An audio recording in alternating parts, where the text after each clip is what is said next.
Okay, now for the fun part. I get to introduce Tom here. As I mentioned, he is a member of the SMT committee. Just to give you a little bit of background in him, he's a graduate of the University of North Carolina in Charlotte. His career includes roles as a developer, program manager, senior leader in organizations that have launched portable scanning, radio frequency, infrastructure, and embedded application products. Tom currently focuses on developing strategy and applying technology to solve problems in the healthcare industry. So he's got a lot of little things. I also just want to comment, Tom is relatively new to the Holland area. He moved here about 3 years ago. He shortly joined HASP. And right after he joined HASP, he joined the SMT committee and raised his hand to do this presentation. So we're really excited to have him as a member of HASP and a contributor today. So I'm going to turn it over to Tom. And again, if you have a question, raise your hand. I'll run over with my microphone for you to express your question. Thank you. Thank you, Susan. Y'all hear me out there okay? Great. Okay. So when I was looking at this presentation, we divided it into 2 parts. And this one is really more retrospective. That's why the title, How Did We Get Here? So for those in the room that lived through this, a lot of this will probably seem very familiar to you. So what I'm going to try and do today is cover these basic points. How did we get to this basis of computing? We all treat it today as if it's another appliance. It's like going to the refrigerator, pick up your iPhone, check your email. Want to plan a trip? You put in the GPS. That didn't happen by osmosis. Okay, so how did we get here from there? Develop an understanding of these technologies and how they relate to the dates and some of the inflection points. This is key because what I'm trying to do is get a basis with you all to understand how we got here, because we're going to jump forward next week about 25 years. Okay, so some of these concepts are foundational to really being able to understand that. Emergence of modern routable protocols. What does that mean? How do I take a bunch of data, dump it on a network, and have it get where it's supposed to go? That was a big, huge problem in the early networking. How do we make that all work? Again, we take it for granted today. We send an email and the magic happens. Ends up in my son's email box across the country. How'd that happen? So then the other thing I'm going to try and do is create how this World Wide Web got done. And you'll be a little bit surprised, because the more research I did, I was a little bit surprised how the World Wide Web got born. And then I'm really going to try and stay away from an occupational hazard. It's part of 40 years in the business, and stay away from the geek speak, okay? This is about iteration 15 of this presentation, because I kept going down and I kept drawing these funny diagrams like I would for an engineering team, and y'all aren't that. So I kept bringing it back up. So if I get into the geek speak or get into the weeds on something, just stop me and say, wait a minute, back up half step, okay? Occupational hazard, not a problem. So this is the sort of a timeline of how this all evolved, basically 1970 to 1990, 91. And this is really the birth, the genesis, if you will, of what we now call the internet, and what we take for granted as ubiquitous, always-on communications. So it started off in basically 1969, a bunch of academics, primarily in Geneva, Switzerland, at the CERN research laboratories in California. And they were collaborating on technology being developed for, guess what? Military. This is Cold War era. So we have research in California. We have scientists in Geneva. We have research labs all over the globe. And we want to do something like test something. We build something, we want to test it. And in good testing discipline, you don't test what you build. So let's say Geneva creates a technology or something they want to test it. They call the California colleagues and say, would you test this for me? And they say, well, how do I get a hold of it? I'd love to test it, but how do I get access to it? So these smart people went, what we should do is connect these computers together so you can access your stuff from my stuff. And that was really the start of the conversation. And then it moved on to some other inflection points. The microprocessor. Where did it come from? NASA. Apollo moon mission has about 100th the processing power that your cell phone does. So they were trying to come up with a way to organize electronics, make them live in an environment called space. And they went, this thing probably has some commercial applications. Intel Corporation was born, taking technology from the government, from NASA, and creating this little chip, again, which we all take for granted. There's a dozen of them in this thing, right? But in 1971, that was hard to do. So they've basically, that was sort of another inflection point, which says, what do we do with all this processing power? Now these smart guys in Geneva say, what can I do with that? Which led to, some of the personal computer crash that we all saw. This is an interesting one from my perspective, because I was a popular science geek growing up. Dad was a big popular science. Every month we got popular science. The back of popular science in the mid-70s, you could buy a computer in a bag. Literally, came with a box of parts and a little board, and nobody knew what the heck it was, right? We didn't have computers back then, but people started buying these things. And then Apple said, well, if I can sell a kit, why don't I just put one together and sell it all done? So that got started with hobbyists going, what do I do with this thing? Well, I could turn lights on. I could turn lights off. I can make this thing talk. And so the people are going, well, that's kind of fun. What else could I do? So that was kind of another thing that sort of started people's gears flowing around. What do I do with this stuff? So then around early 80s, after the IBM PC was introduced in about 81, people started thinking about, okay, how do I create this disconnected, egalitarian sort of network where I can do things like send files to my brother. I can do an email. Email didn't even exist by that. Those ideas started to get chewed on, and you got a groundswell of computing power with the ability to do something with it, with people that understood software going, there's some ideas here. And so this is kind of the genesis of all these ideas that we sort of take for granted today when we fire up our iPhones. And then the field widens. You got to start regulating this stuff. We got to start finding some way to manage it. We got to find some way to create cabling and hardware that can actually interconnect these things. And this is all happening sort of in the 70s. And then in 1989, the web was born. What do I mean by that? The CERN Research Laboratory basically said, we've got to kind of find a way to better exchange this information and make these networks sort of talk together. So they created the first web page, 1989. And they sent a web page, turned it on, and it didn't work, amazingly enough. So the first login basically failed in 1989 when they tried to log into a computer in California from a computer in Geneva. So logins have been failing for a very long time. Nothing new about that. So one of the terms, any questions on that? This is kind of a flyover because really 70 to 90 was sort of the birth of all this stuff we're going to talk about. Okay. So a couple of terms. Network protocol. What the heck is a network protocol? Well, basically, it's just the definition of how do I get computers to communicate in an organized fashion. So a real world analogy might be like we all speak English. We learned that as toddlers, how to speak English. We also learn what vocabulary to use. We also learn how to communicate. You don't talk when your parents are talking. You don't interrupt a conversation. Those rules we all take for granted as human beings in a polite society. Computers have no idea what those are. They have no idea how to communicate until we teach them how to communicate. And so that's all a protocol really is. And it really has four main functions. Addressing, like a street address. How do I know what device I'm talking to? And how do I know where it is? You got things like data formatting, just like when you write a letter. Start off with dear whomever, right? So nice to see you today. Look forward to seeing you at the wedding in 2 weeks. Are you going to bring the kids with you?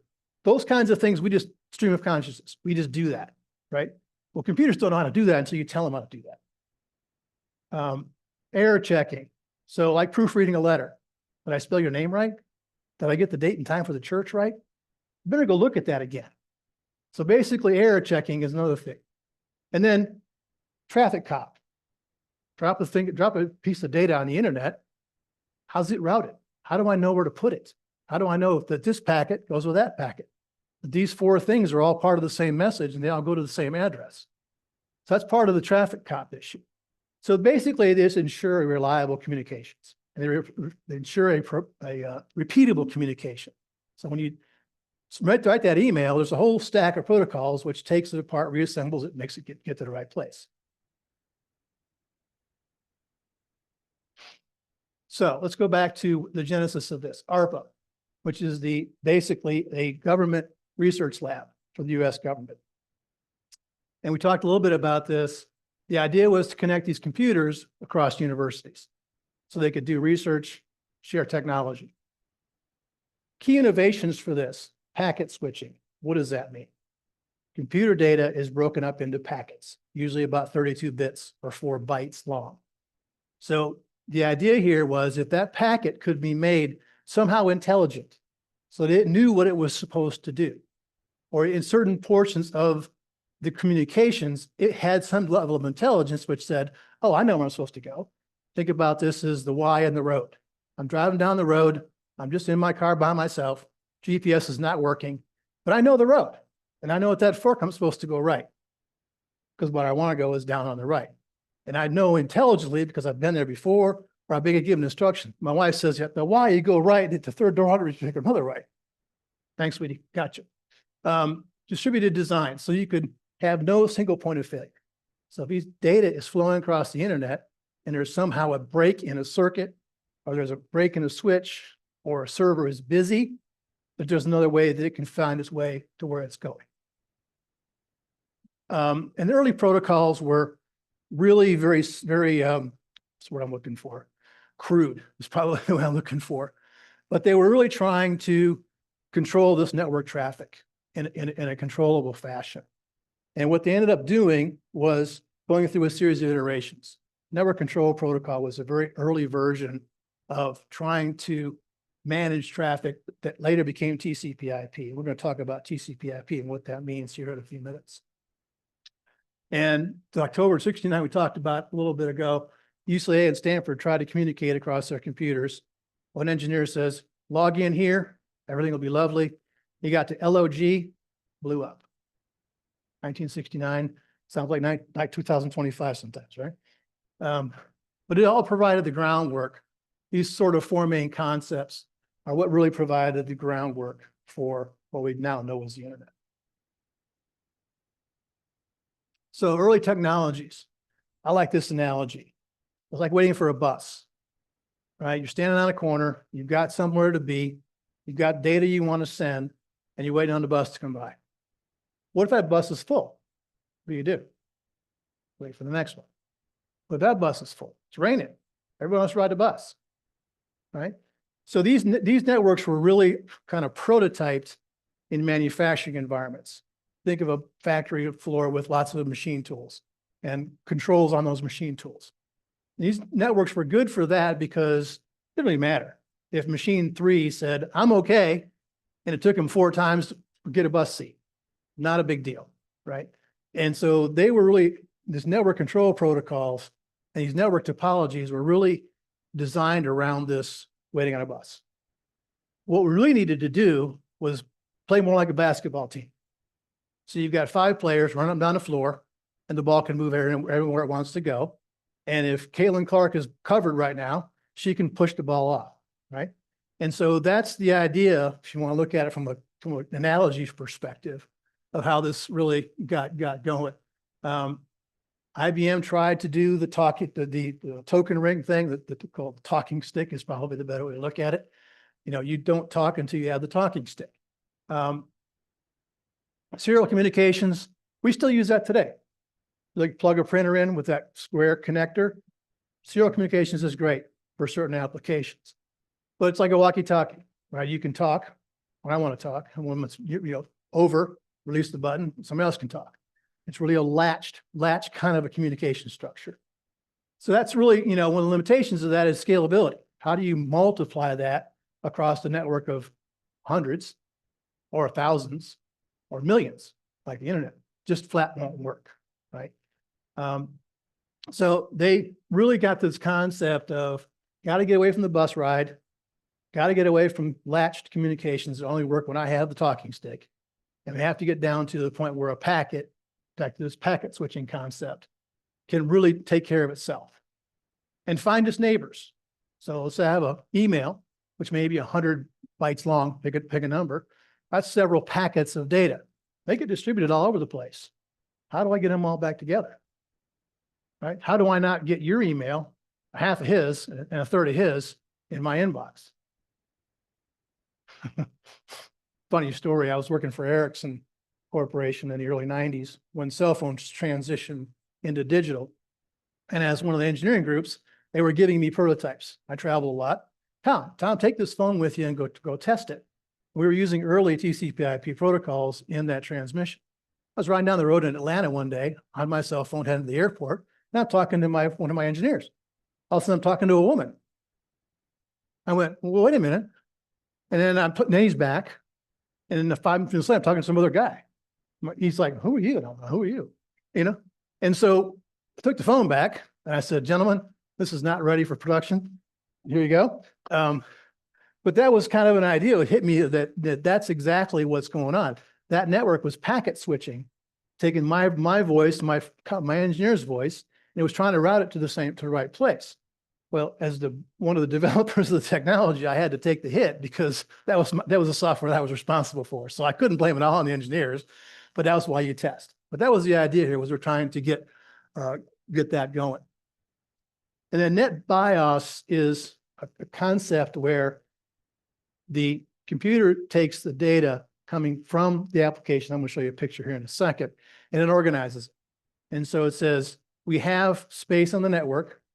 I have traffic to put on the network. I am the mitigator of that traffic. So it basically says, I know y'all want to get on the bus. I get it. I know y'all want to get out there and get your stuff done. Hang on a second, not your turn. So you find in the analogies that I'm trying to use here that none of these ideas is new. We just basically took human interaction and we made it a protocol, right? We took organizing data like you would in a post office. You all know how to, Tom Robinson, so-and-so address, Holland, Michigan, zip code. That's exactly what they did with the internet. They just took it in a packeted format and put it into a protocol. So I'll go back through some of that. A lot of words I'm using here. Is this coming across? Is I'm going too fast, too slow? Making sense? Okay, good. So the rise of Ethernet. Realization hit pretty quickly. Those prior protocols weren't going to do it. Scalability and routability were the two primary concerns. Nobody had a concept in this time frame that everybody on the planet was going to walk around with a cell phone. I did it. I'll show a chart here in a little bit. I looked at my home network. Guess how many devices are on my home network? Just my wife and me, right? 27. Televisions, cell phones, smart thermostats, speakers in every room. And it's like, how do we get to 27 devices for 2 people in a 3-bedroom house? Right? But so nobody had any concept at this point that we're all going to be doing that. Dave's going, I got 74. What do you know?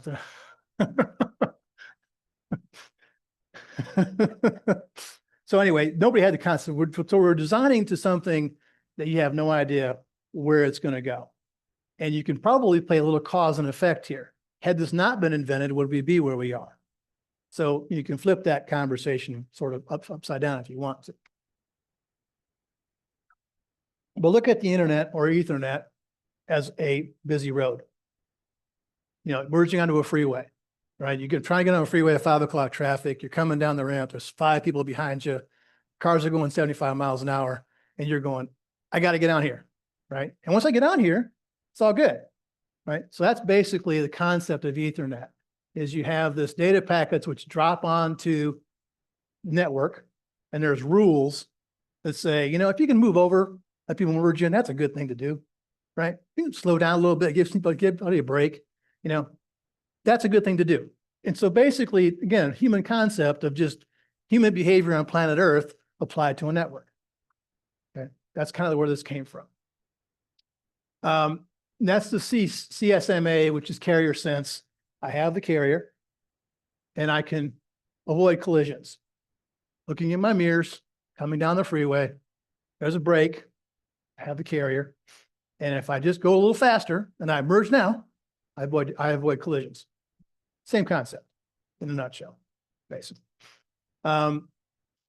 Really, these kind of two things drove it. The IBM PC, we all could go for $1,200, buy a computer, put it on our desk and go, that's cute. Now what do I do? And so the idea here is, drive some of this so you could do things like inter-traffic and things. Novell NetWare was the first one that kind of came out with a way to network PCs.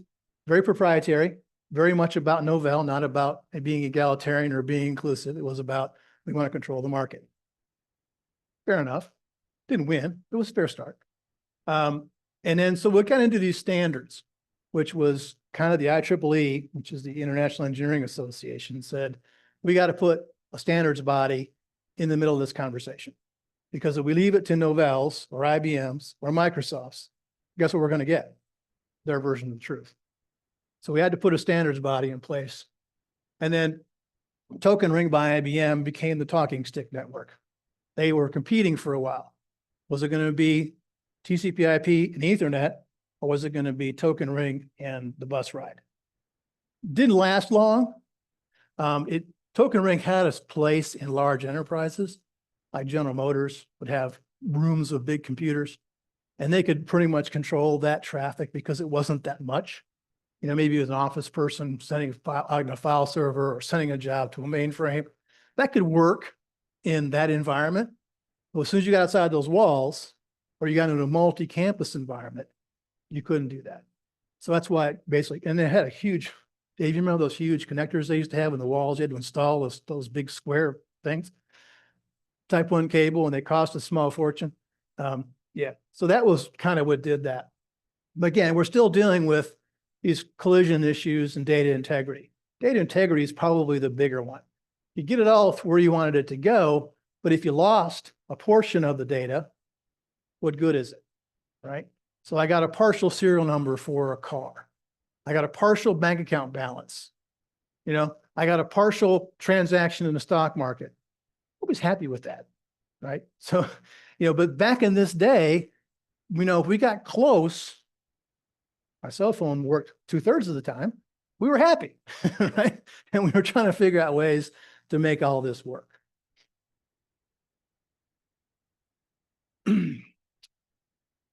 Talked about most of this, but probably the big one is ARPANET transition to TCP/IP in the early 80s. So basically, the standards body that was really driving a lot of this conversation and had been the genesis of a lot of this traffic kind of called the ball and said, it's going to be TCP/IP and Ethernet, which basically gave the momentum behind the standard with the IEEE to sort of codify that and say, well, debate's over, guys, open standards, this is where we're going to go. And it really kind of sent the argument into, PC people, IBM's, Apple's, Novell's, we're still trying to argue about it a little bit in the commercial market. When it came to universities and corporate enterprises, mainly driven by Unix systems, that's where it really kind of said, okay, we're done.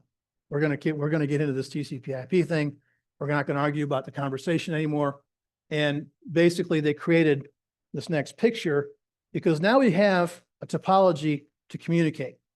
We know how the wire works. We know what the data structure looks like, and we know it's not the bus ride anymore.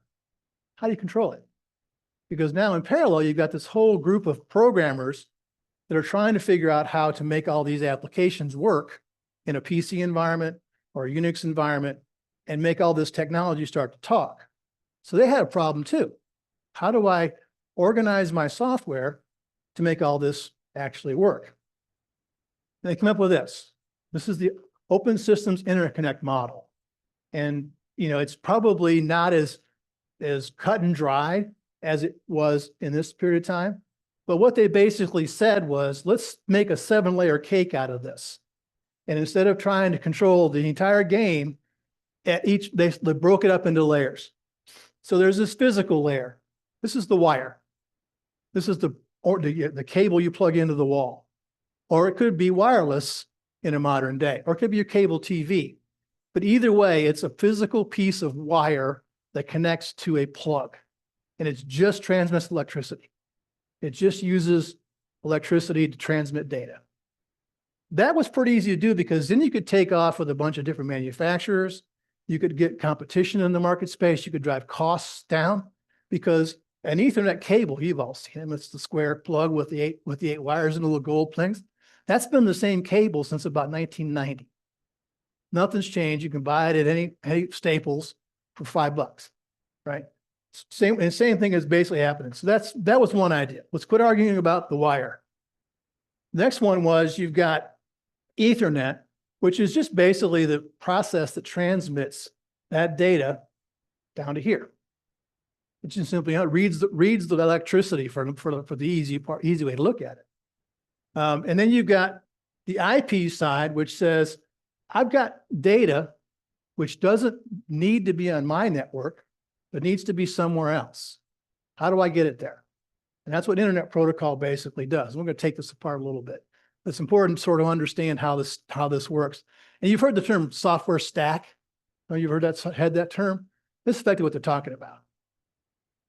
And then up on layer 4, this is where you get reliability. This is where you get the collision avoidance. You get the repeats. You get the reassembly.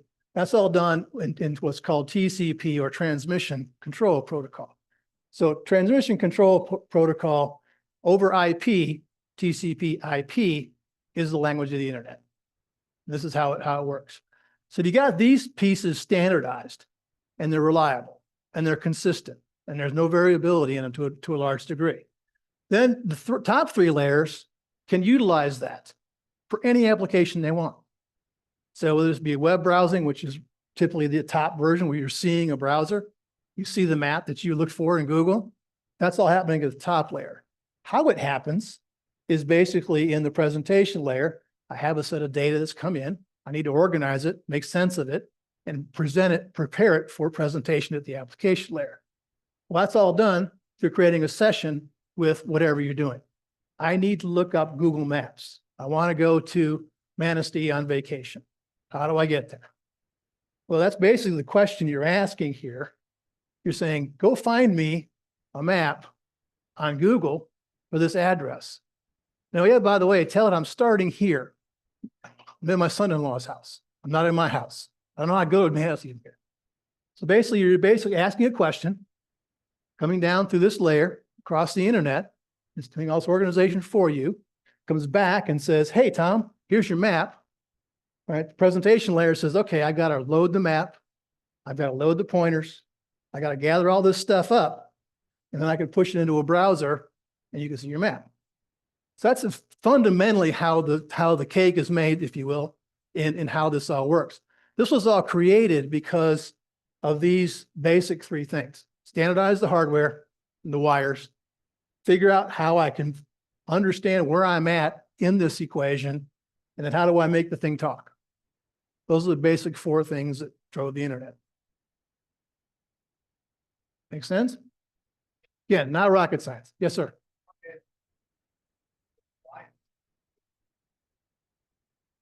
Good question. Next slide. Repeat the question. I'm sorry. I didn't get you. How did it happen that the World Wide Web was constructed from this stack or in this fashion? I'm going to get into that. If you give me just a second, please.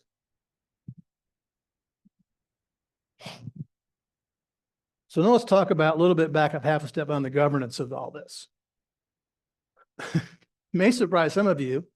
During most of the 70s and early 80s, one man in one location in Geneva, Switzerland, controlled all this.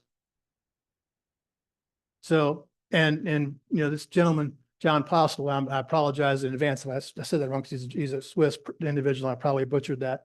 But he was the lead developer and lead designer at Geneva in the CERN laboratories. The genesis of a lot of this thinking came out of that organization. And so at this point in time, we've got, what, 100 research laboratories worldwide, being generous. You've got probably a dozen government agencies worldwide that know about this. This is all under the covers. This is the 70s. don't know about you, but I wasn't worried about the internet in the 70s. So he says, oh yeah, fine. You got a new computer, put it again in the room 6 at Stanford. No problem. I'll give you an internet address. We'll look it up. So that was how this got done. And so, you know, in about 1988, it was like, wait, this is too big for one man. We're getting PCs out here. We've codified standards on IEEEs. We've made all these decisions. Too big a job, needs to be more open, needs to be accessible through some side of an authority. So they created the Internet Assigned Numbers Authority. Again, some of these names are kind of fun, right? Internet Assigned Numbers. Okay. And that was created in 1988. And then for about 10 years, that was the way you did it. You went to that organization and you said, I'd like to have some internet access, please. I'd like to have some IP addresses assigned to my organization. And that was the tribunal that you went through. And it was a bit of a tribunal. Another story for another time. And then they said, okay, we've got to get a little bit more democratic about this. There's got to be a little bit different way to do this. So they basically formed an international body, called it the Internet Connect Corporation for Assigned Numbers and whatever I call it, assigned names and numbers. And that was an independent organization of any government or any university or any other governing entity that could be open and fair about this. Made some mistakes. We'll talk about that in a minute. And so basically any IP addresses that were allocated were done through them. DNS, we're going to talk about DNS at some degree of depth, but DNS is domain name services. What does that mean? How do I know what IP address is assigned to www.some site somewhere? In other words, www.yahoo.com is a common name. We all know how to type it. Google.com, right? Ford.com. Those all have an underlying IP address. Think about this Robinson's house. If you know me, you know where I live. If you don't know me, what's my address? And so what domain name services does is when you type in some URL, it says, oh, I know where that's at. And it curates basically a table.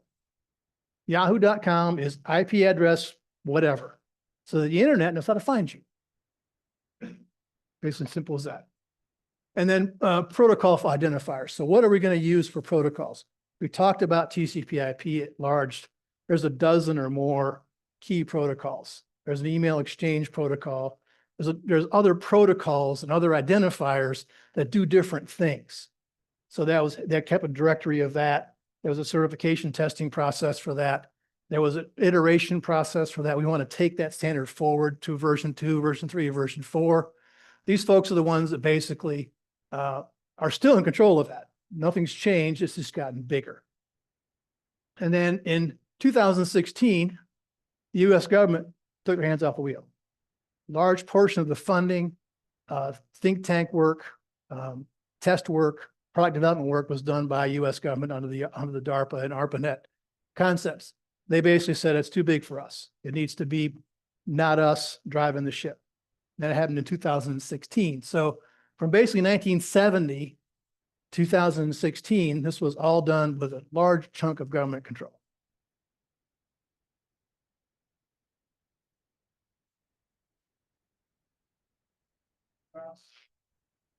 The U.S. letting go control. There was endless articles and topics and conversation about basically taking it to an international governing body as opposed to being in the U.S. Correct. And I'm sure you lived some of those wars, as did I. One of the interesting wars we lived through this time, we did was Ericsson Corporation in the early 90s. And we got tapped to do the radio communication system for the Lillehammer Olympics. And then during that time frame, you remember, right, GPS didn't exist. Addressing of radios through mountain territory didn't exist. So we had to go through a lot of this to get GPS tracking in Norway. We had to go through a lot of cable laying, which had government approval to get cables where we need to get cables. And it was one of those projects that was very fun because there was a lot of new creation, very frustrating because of all the bureaucrats involved. The biggest frustration was they're not moving the date. It's going to go live on date certain, international television. and every cop in the country is carrying one of your radios. No pressure, right? Not pressured up. We pulled it off. A little bit of smoke and mirrors in the background, I won't lie. But it was interesting to go through that process in this time frame. That was basically 92, 94. So early IP addressing, this is where they made a mistake. And it's an honest mistake, and it's an understandable mistake. They said, you know, we're going to allocate IP addresses in blocks. Class A, Class B, that was Class D. And it was based on size. So if you were a corporation, you could go through them and say, look, I got 100,000 employees. I need 100,000 IP addresses. And they'd say, here you go. And they give you a block of IP addresses. Well, that worked really good if you're going to use them all. But what if the next guy came around and he needed 15? I don't have them. So it got very quickly, and this is, you know, the analogy here would be your phone numbers. How many of you remember having 4-digit phone numbers? Then they went to 7, right? Then it went to 10. That's just because there was not enough numbers to go around.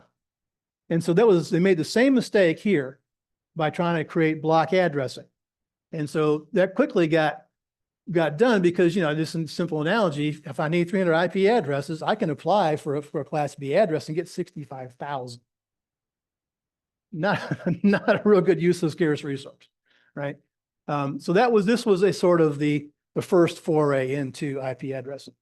It fixed that with something called the classes internet domain address. So basically, it's rather than having a block of addresses, you have a range of identifiable numbers. And so they take the IP address from a common readable format to a non-readable format. Why is that important? It's important because it's not really as important that you or I can look at an IP address and make sure it makes sense of it. It makes more sense that a computer can do it.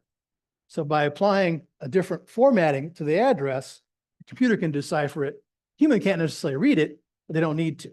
And that gave them much more numbers, much more space. So it's going from the 4-digit phone number to a 10-digit phone number, if you will. And it opened up the space. So you basically only needed 300 addresses.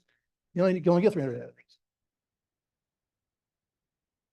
Again, I'm flying over a ton of technology here. So if you want to go deeper on any of this stuff, let me know. I'm just trying to hit the high points because I don't want you guys glassing over and going, God, this guy's a geek. So a couple of common concepts that go along with that stack. A MAC address. What is a MAC address? Media access control layer. What it just basically does is at the wire, that bottom layer of that model I showed you, your computer, my cell phone, every piece of hardware that can speak internet has an address from the factory, can't change it, it's locked in. Why is that important? Because I need to know the entity I'm talking about is always that same entity, right? So that's the bottom layer of how that fundamentally works. And you can see the crazy format. I'll show you in a minute how this manifests in an actual network. But that's basically what they do to identify a piece of hardware. And it basically just operates is the fact that if I'm at layer 2 of that stack, I can route traffic between two things that I understand MAC addresses, but on the same network, I need to go to the internet.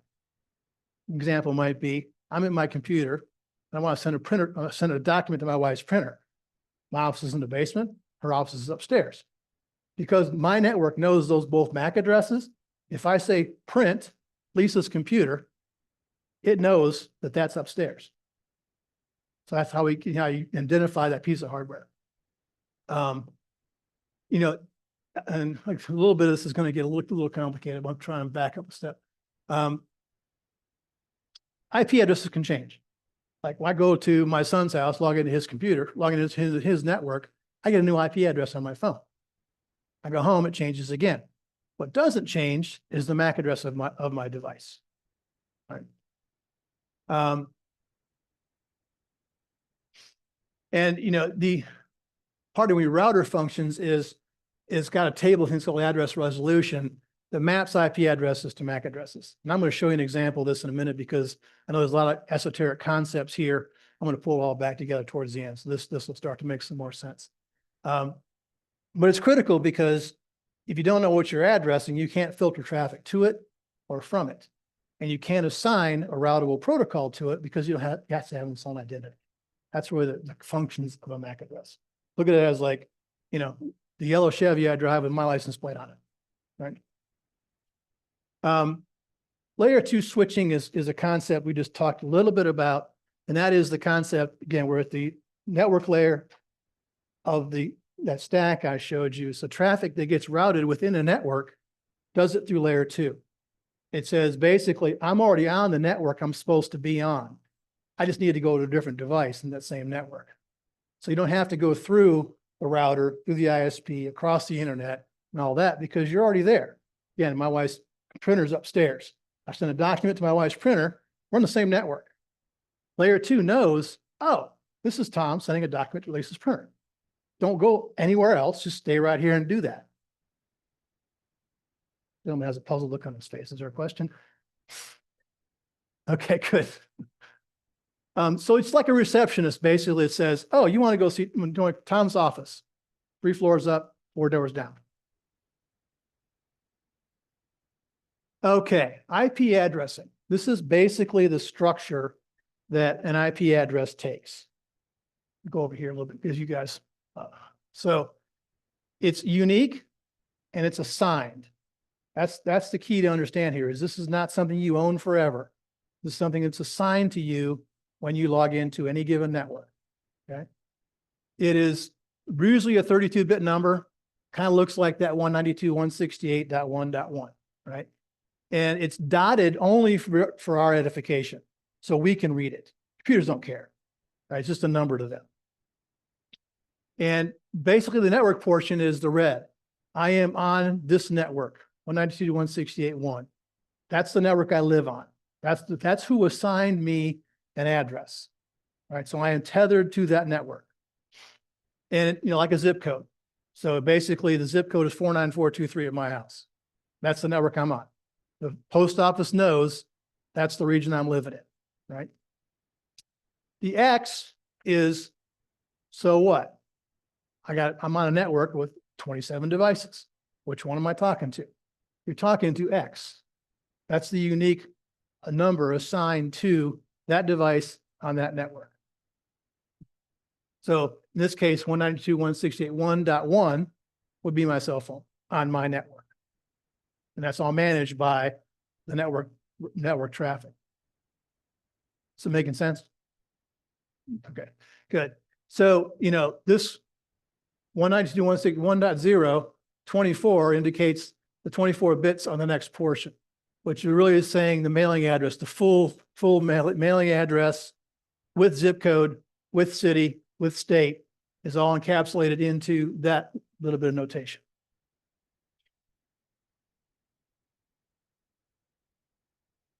How does that all work? There's really only 2 concepts here that need to get to understand how internet traffic works. There's really only 3 concepts that you ought to leave this room with, and you'll kind of get how networking works. One is DHCP, Dynamic Host Control Protocol. What does that mean? It means there's a host controlling the protocol dynamically. Basically, it is the process that assigns IP addresses in a network. It simply says, I have 100 addresses to give out. Tom, your number is 37 in the list. Here you go. So your IP address is number 37 in that list. And that changes. They're not forever. They typically come and go. Most routers will have a 2 or 3 day lease on an IP address, and then it wants you to refresh. So that's how those addresses. And basically it's a 4-step handshake.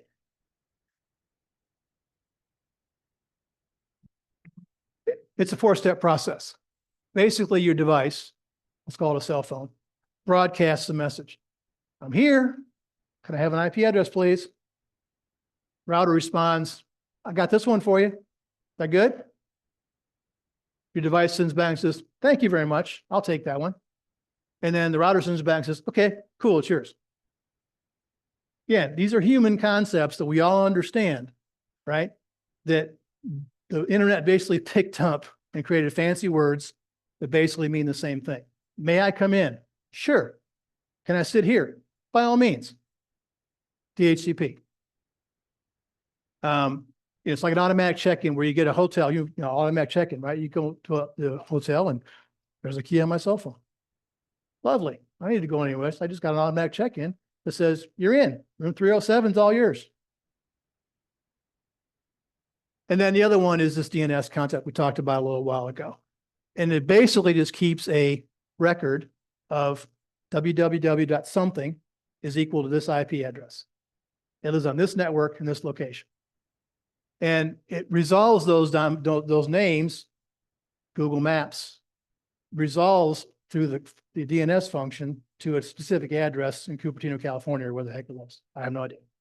Nor do I care. That's the good part. So it's basically the same thing, right? So I want to go to yahoo.com. My computer queries that DNS server and says, where the heck do I go to get yahoo.com? Comes back and says, here you go. This is the IP address. First, it checks the cache on your computer and says, do I already know this? So it's already, he's been here, certainly he's been at yahoo.com. Here it is. So rather than going out to the DNS server, it just says, hey, it's already in your cache. We'll just go there. And it basically is an iterative process until it finds it. So if it can't find it on the first server or the first server is down, it goes to the next one. And it just keeps repeating across DNS servers. There's a lot of them on the internet. It's like a phone book. You know, remember phone books, right? You know, those big things we used to carry around? Yeah. It's fundamentally a phone book. 4-digit phone numbers in a phone book. You with me over here. Okay, good. So this is a extract from my home router because these concepts are fundamentally all you need to understand to get this, right?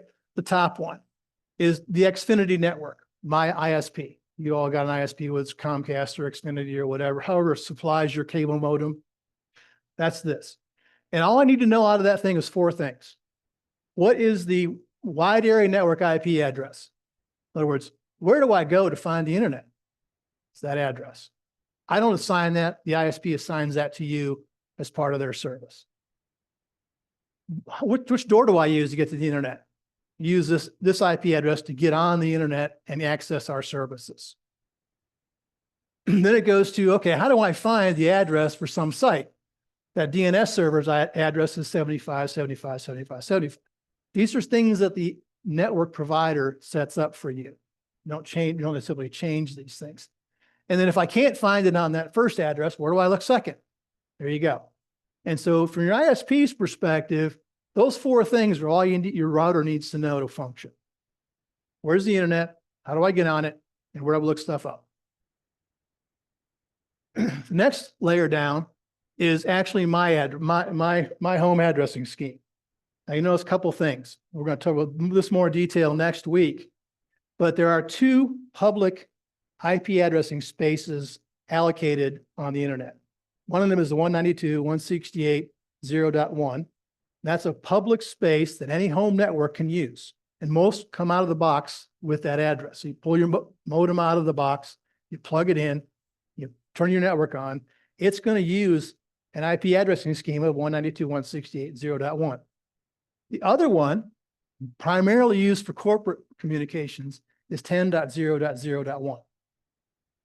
I use that one for 2 reasons. One, it's uncommon. 2 is if anybody's trying to sniff my network, figure out what I've got going on or break into my wireless, the first thing they're going to do is use 192.168.0.1 because 85% of the internet home users don't ever change it. So I change it. So basically, my home base for my network in my house is that 10.0.0.1. And then it says, okay, I want to assign addresses to my devices. My 27 devices all need an IP address. Which range of IP addresses should I use? Start with 2 and go to 253. And anywhere in that space, I don't care. That's called a DHCP scope. And that's usable because let's say you're in a corporate environment and you have a building, or maybe you have a 5-building campus. Maybe you have a campus like Hope College. You want to be able to segregate this traffic. So you may say building X uses IP schema 0.2 and in there start with IP addresses 254 to 300. So that traffic in that building is segmented, has its own DHCP scope, and you can segment traffic off that way. Now, there's lots of ways to segment traffic on the internet. And that's a very simplistic example, but defining this scope, go back to our earlier address. Let's say you have 1,000 addresses in your book, and this building only has 5 professors in it. Well, they don't need 50 addresses. They need 10. So you can limit the scope on this router by just limiting this range of addresses. Okay. And typically, again, this really is copy and paste out of my router. So, and I give addresses for 2 days. So after 2 days, you got to refresh your address. Now, do I enforce that? Not usually, but it is a thing which says if somebody was at my house a year ago and comes to visit me for Christmas, I'm not going to get the same IP address. That IP address is gone. That lease is void. They got to re-up. Now, re-upping is a matter of logging in. It's not like it's rocket science. But I don't want IP addresses floating around that are part of my pool that somebody's walking around on their cell phone that I haven't seen in a year, right? So you basically kill that address after 2 days. So we talked about my 27 devices. I only listed 4 of them because I wanted to show you some of the concepts we've been talking about. This is basically the monitor that I use as a TV that I use as a monitor. It's plugged into my internet. It has a DHCP address of 217, and it's connected through a cable. How do I know that? It says Ethernet. So I can look at this and go, okay, that device I know is plugged into my wall. This device is my cell phone. It's on Wi-Fi using 5G. And has an IP address of 75. See, I'm in between my range here, right? I didn't assign that. When I got up in the morning and logged into my cell phone, it said, oh, hey, Tom, here you go. And then this is a MAC address. That's what a MAC address looks like. And basically what the MAC address is done and said, okay, I know what that is. And I'm going to allocate it an address of 34. And MOCA tells me it's media over coaxial. It's a cable box. So I got a round black cable plugged into a cable box on my network.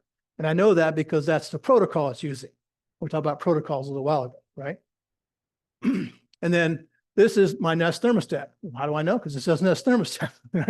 Again, you can use common names. You don't have to use cryptic things like MAC addresses.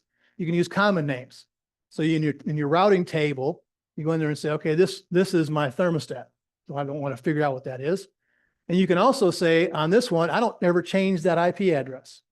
I gave it a fixed address because I didn't want to fool with it. And when I want to turn up my thermostat down and I'm in California, I didn't want to figure out what was going on. So now I can basically say that's a static IP address. That's assigned to that device. And it's basically allocated in the DHCP pool as an allocated address. In other words, don't give it to anybody else. So if you get these concepts, you understand the internet in a nutshell.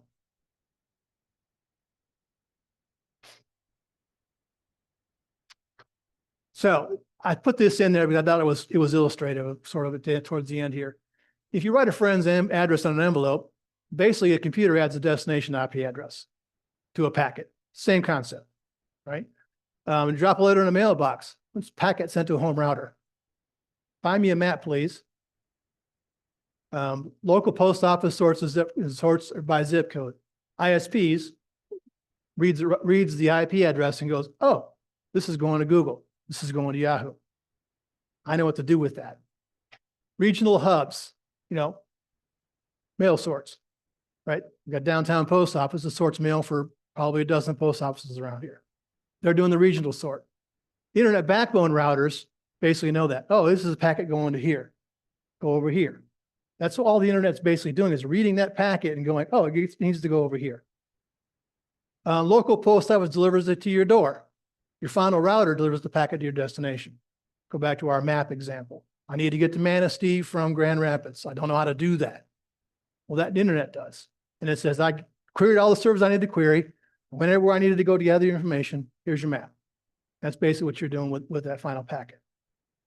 So again, if you understand these sort of common language concepts, the internet's not really hard to understand.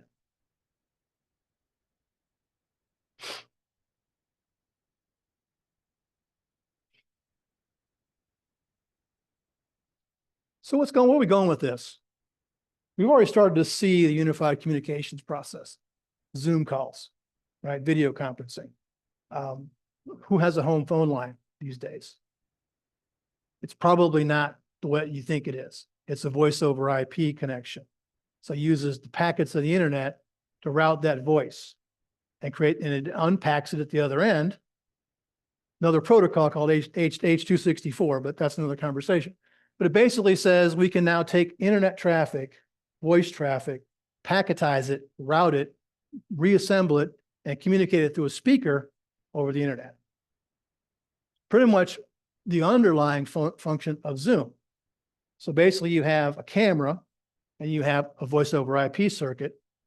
That's called Zoom. Software-defined virtualization. Whew, that's a big set of words. Separating the control from the data. So you have the data flowing like data is going to flow.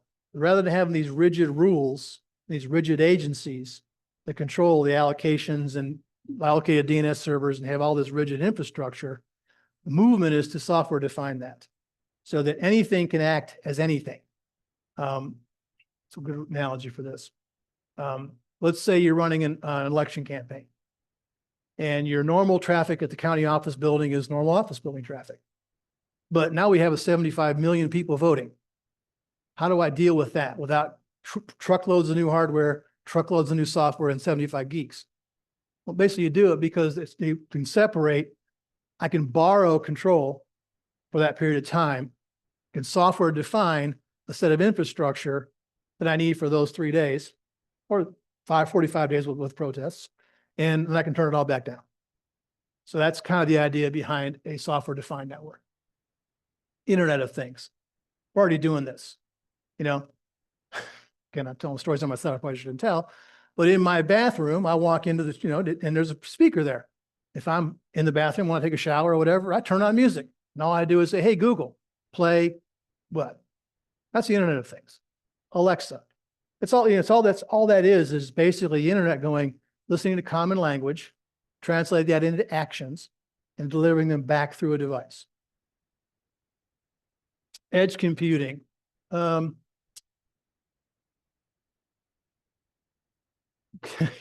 one I'm kind of leave alone until next time. Cybersecurity. This is a large topic for my next talk in a week, but that is moving extremely fast. And it's moving extremely fast because of two basic reasons. These concepts are not new. So people, nefarious characters have figured out how to exploit them. And two, we've all gotten lazy. So basically the idea here is that we get used to ubiquitous communications, showering with Google, you know, getting my cell phone anywhere I want to go. You know, those things become common, they become normal, and we forget that they're exposing our lives to the globe if we're not careful. So we talk about that a fair amount. And then for personal identification, one of the concepts I'm going to talk about next week is being smart about what you broadcast out there. A simple example, I call it hiding in plain sight. I have an email address and a segment of my computer and my network that nobody knows about because it's where my banking happens, my brokerage happens. It's where everything happens, credit cards happen, because nobody knows that exists. I got an entire identity, email addresses and whatnot for communicating with the kids, you know, making plans with friends, you know, browsing the web, buying off Amazon. Who cares if I know about that stuff? But you're not getting anywhere near the things I don't want you to get near. And that's really easy to do. We just don't do it, right? So we're going to talk about that next week as well. All right. So in conclusion, how we got here? Did we get that crossed? How we got here? What came across? Okay, good. Any questions about where this all came from?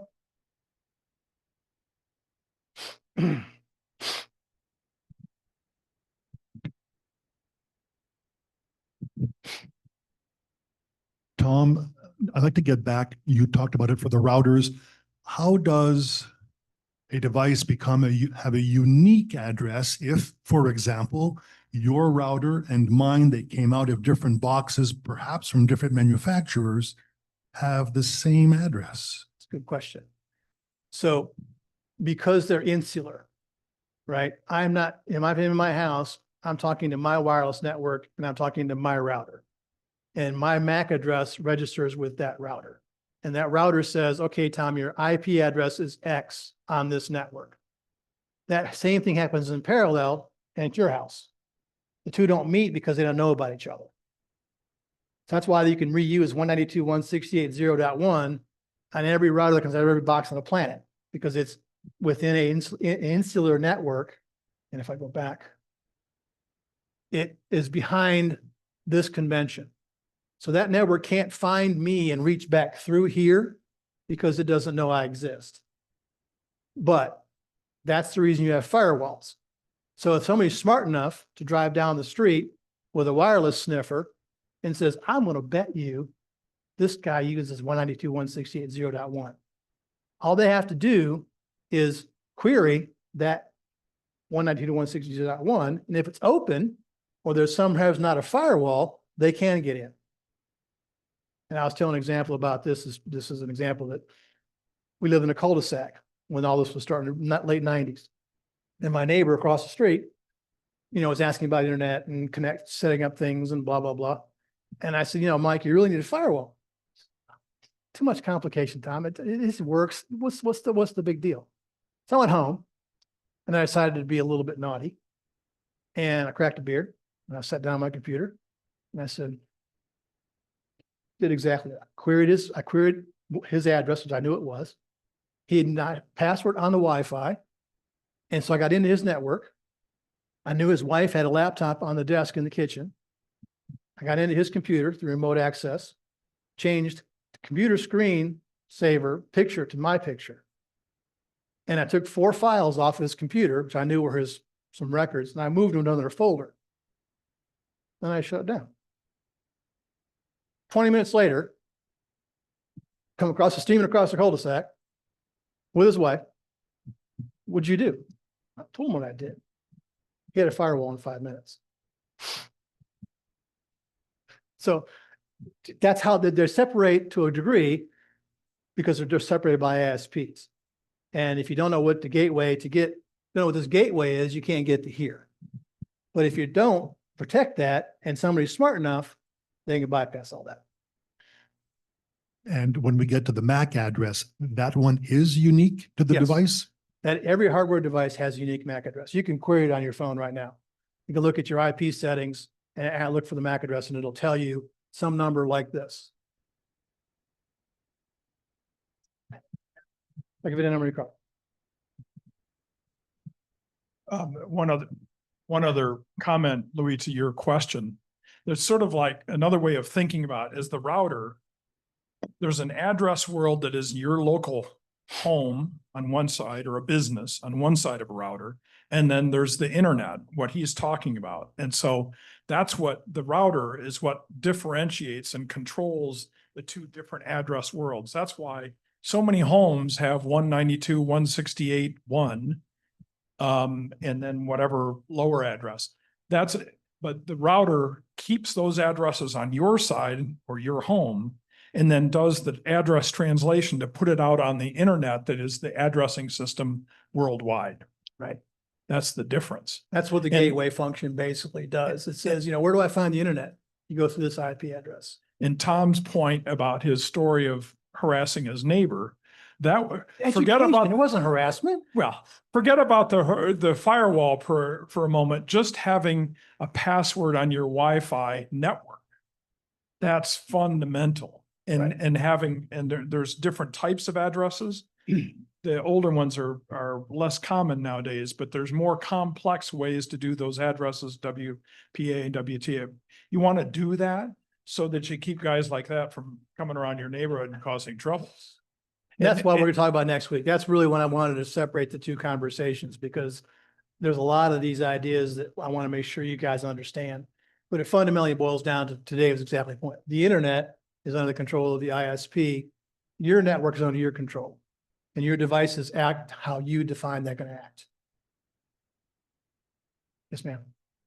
So how do they manage to maintain unique MAC addresses? Is there some licensing agency or some agency that keeps track of that? Or does a number get assigned to each company and then they do sub numbers, or how does that work? Yeah, it's a formula, basically, for any new device. They generate a form, they have a formula that generates that number, and it's done, and this is called hexadecimal computer code. So basically, there's a format that you have to do. And that's the nice part about the uniqueness of this, is you take this through an algorithm and create an addressing scheme that you can assign to a packet. There's no way that you can run out of numbers with that many digits in hexadecimal.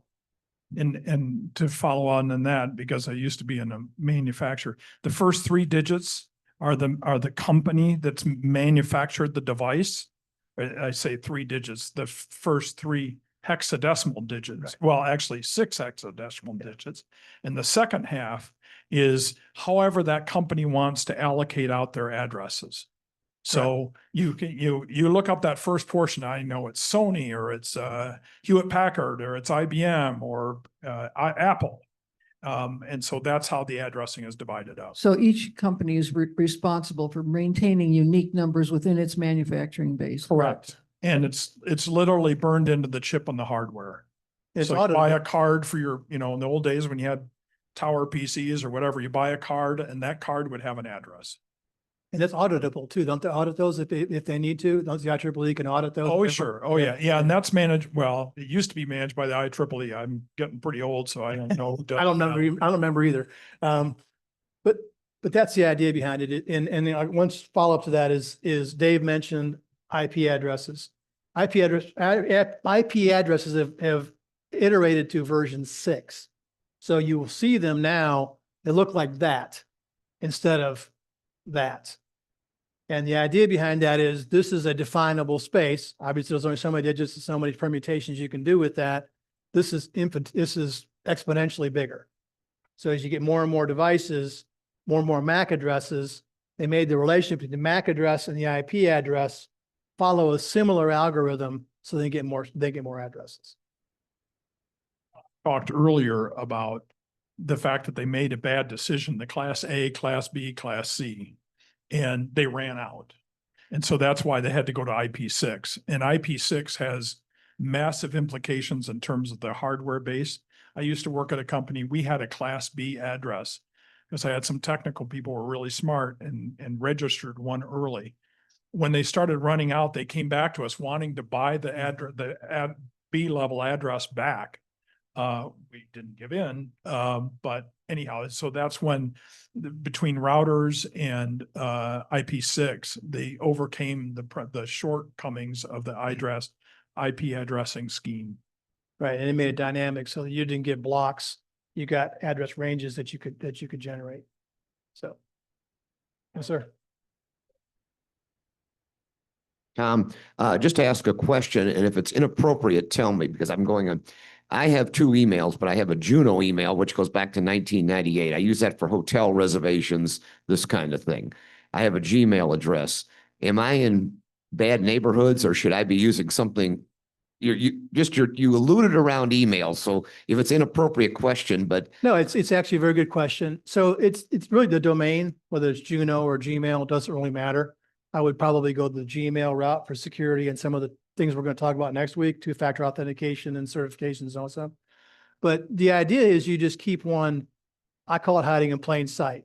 Like my private email address is a concatenation of numbers that mean something to me. And so I can look at that and go, okay, I know what that email address is. And then I give that to all the things I don't want other people to know about. Brokerage accounts, bank accounts, credit cards, all the stuff we all have, right? And then I have a very easily discernible email address. This is my name. That is very common for people to go, okay, that's Tom's email address. I get it, for just general correspondence. And that way, and then so you can put different levels of discipline across those two. Like I don't care about 2-factor authentication and certificates and all that other stuff, fancy stuff with my email address. Spam filters are good for that. But I definitely want that on my private email address. So I would worry more about the domain. Juno, I probably would be a little dubious of that at this point. And you might want to replace that one with a Gmail address, which is some crazy numbers or some crazy prefix that means something to you, right? Yes, sir. This has to do with data transmission. It's probably a oddball question, but for the airlines, they always tell you, turn off your stuff. We're all going to crash, die, and burn. It's going to interfere with the plane. What's truth about all that? None. Basically, it's radio interference. The claim is avionics, and that all that radio frequency, because these things are just basically radios, and they're 2.4 and 5 gigahertz radios, but at milliwatts, they're not transmitting a lot of power. And the theory is that all those people using all that stuff is going to create some sort of a corona effect around the avionics and the communications in the plane. It's been tested ad nauseum. It doesn't exist. I used to work for a radio manufacturer. We had police radios at 5 watts sitting right next to an airplane avionics system. Nothing happened. It's really just a control mechanism. And frankly, it's one I appreciate. You know, I can just have nightmares of getting on an airplane and everybody's on their cell phone doing video calls, you know, yakking with a sister. What are you going to do for dinner tonight on an airplane? Ugh. So I'm with it. Just turn it off, guys. We're on an airplane. Relax. Yes, sir. Oh, she's got the mic. Go ahead. You mentioned that you had changed, when you set up your network, you used a different starting IP address, this more corporate one. And now you also mentioned that now IP addresses are looking more like the MAC addresses. So is it possible, like I'm going to change mine to 1.1 or whatever, but can I change it to something that looks more like a MAC address? Or is that a higher level of protocol that I might not have in my network? Yes, and probably no. Yes, you can. If your router supports IP6, you can basically tell your router to only use IP6. And then that will change all of this conversation. It will give you a different addressing space. Your DHCP scope will be different, and your assigned MAC to IP address relationship will be different, right? But challenge there is that you can't read them anymore, right? So you can't, that bottom table, you just see gobbledygook hex numbers, right?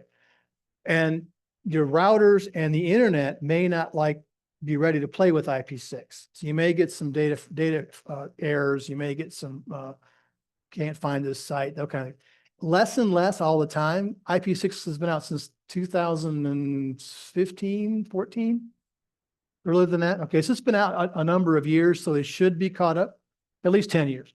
So yeah, you can do that.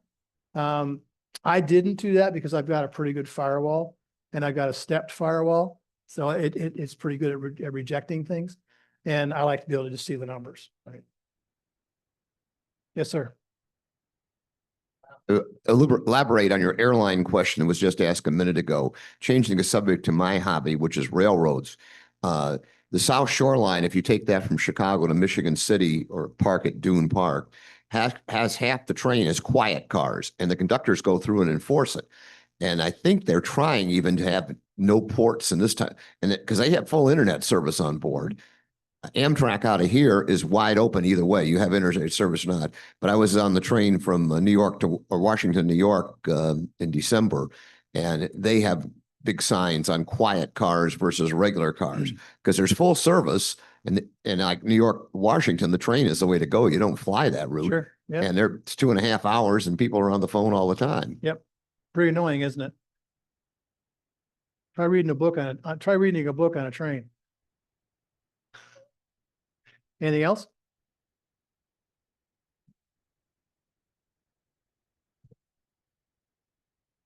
Comment about not being able to read a book.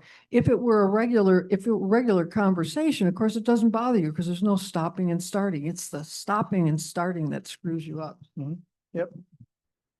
So what's the old analogy? It wasn't the fall that killed him, it was the sudden stop. I just have one comment about this because I know you're getting to wrapping it up. We probably all remember dial tone, right? You don't get dial tone on your cell phones anymore, but it took a lot to get dial tone to us. That was a big thing for us growing up in our earlier days. Tom went through our whole generation of creating the internet here and what we know today. our kids think the internet's like air. They deserve it. And I always tell them the internet was built on our backs. And you can see the struggles, the trial and errors and everything that they experimented with to get us to where we are today. And we can do magic with our cell phones compared to what in the 60s and 70s you can even think of doing any of this stuff. So very interesting today. And next week should even add some more. We're going to jump 25 goodness. years. We're going to 30 years. We're going to go 30 years next week. So I wanted to give this as basis. Yeah. And I understand the next time your grandkids are going, well, the internet's easy, you know? And what's the hard part, Grandpa? Can't you just, what's the hard part? It's like, okay, son, you know, now you know how when they were not even being thought about because y'all were still getting together to think about having kids, this was going on. Right. Susan? Yeah. I'm over here. I have one more question. Sure, go ahead, Lee. In 1963, a physicist named Moore came out with a Moore's law law. that proved to be correct that the speed of the processors would double every 18 months or so. Mhm. Is the number of transistors you would double? Right. Yes. Right. Is that still true? The time frame between doubling is going down. I haven't looked at it for a few years, to be honest with you. I don't know where they're doing it these days.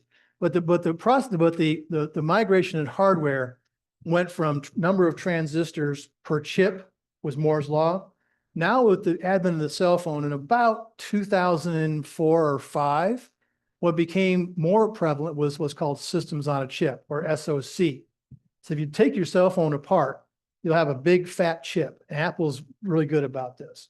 And that chip has not only your microprocessor, but your graphics processor, your memory handler, your cache for your memory, all that'll be on one chip. So it's not the old school microprocessor that just process data. It's an entire system on a chip. That's how our cell phones can be made so small and yet and so low power. And so the battery life goes because they put everything on one chip. And that's the current trend. Go ahead, Dave. Louis, they're approaching the end. And so what Tom's talking about, so the issue with the processors on the chip is how much you can reduce the etching of circuits on a piece of silicon or whatever the substrate is. They're getting to the point, and if you paid any attention to how the company, I can't remember, it's in the Netherlands, ADSL, that makes the electronics that you use to produce a chip. They're the only company, the only place in the world that are made that these things are made. And you hear about all the machinations of where they can't ship to China and so forth, which of course is going to force China to get better.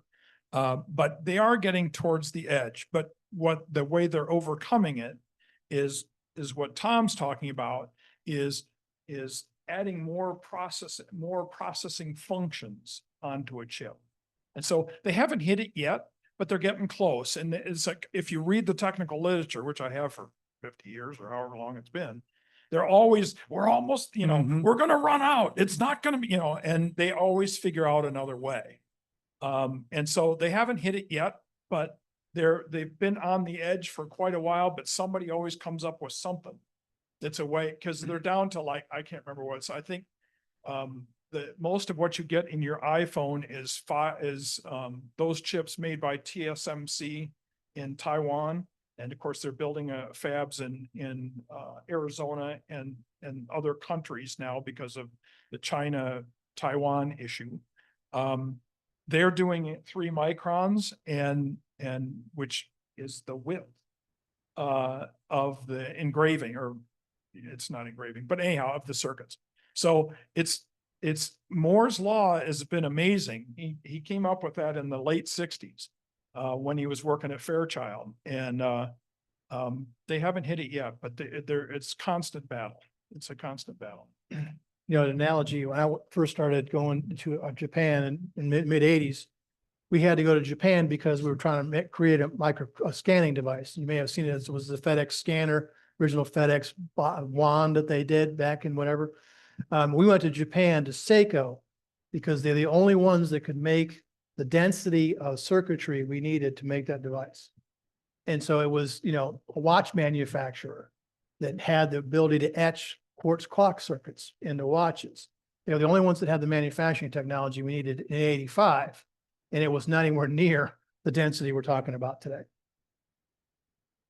Yes, ma'am. Yeah, I had heard at one time, a long time ago, that they were talking about computing at a molecular level. And I don't know, has anything come of that? Mostly that's in the quantum computing range, which is really computing with photons. So it's not molecular, but it's light circuits. And that's when you hear these quantum computers, that's what they're basically talking about. And what they do is they manipulate photons, and not in 2 dimensions, but in 3 dimensions. So you've got that extra dimension to the computing matrix. That's why they're so fast. We can get in, Dave and I could have a long conversation about that, but that's in the realm of new geek world. Anything else? Thank you very much for your time and attention. I appreciate it. Thank See you next Tom. week. Yeah. We're going to part jump two 30 next years. week. You're going to age 30 years in the next week.